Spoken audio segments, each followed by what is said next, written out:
first defendant, who is the person who fired the shots, one of the persons who fired the shots. The second defendant, Ketua Polis Daerah Sentul. Third defendant, Ketua Polis Negara. And fourth defendant, Kerajaan Malaysia.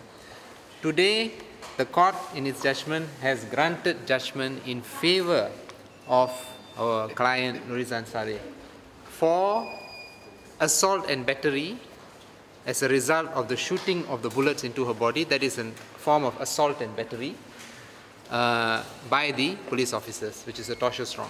Now, the court awarded RM 50,000 for general damages, that is pain and suffering, etc. 50,000 for the assault and battery itself, and of course her medical bills, which were 18,260 ringgit.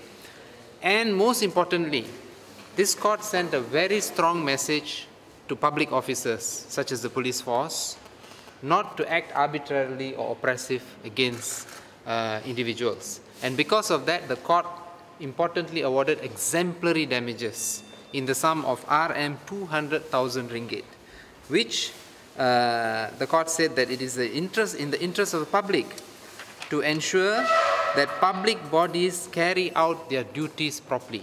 So the 200,000 is as a message, not only to compensate Norizan, but also as a message to public bodies not to act in this arbitrary, oppressive manner to individuals.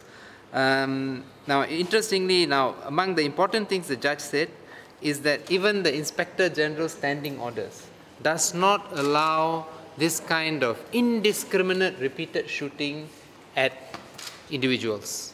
There's a very important finding by the judge. Okay? And the judge also said that firearms can only be discharged in a situation where there is danger to life. This is very important in view of the numerous incidences where police have opened fire and where we see that those criteria have not been met. That is danger to human life, etc. Okay? This, I believe, is one of the first times that a court of law, a civil court of law, has referred to and applied the IGSO, Inspector General Standing Orders, which, as you recall, the police department itself has long declined to make public, but it was tendered in court by the police officers pursuant to court instructions. Most importantly, the court said that the actions of the police in opening fire so many times was not reasonable in the circumstances of the case. Okay, and I think the judge also said that some of the answers given by the investigating officer as to why Norizan's own complaint of a shooting was not investigated, the judge said that this does not speak well for the police force itself. Okay, so I think we are very glad. This is to our knowledge, this is the first case of its kind in this country, where a person who has been shot by the police have brought a case in court and won. There are no precedents to this. This is the first time.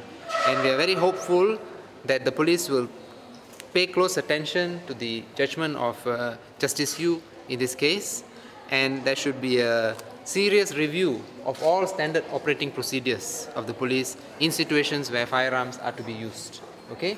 This is a landmark decision. This is a landmark decision because there is no other decision of this nature that has ever been made in this country so far. This is the first. Okay? So we are very glad, not just for Norizan, who has suffered a great deal, okay, but also for the public in general.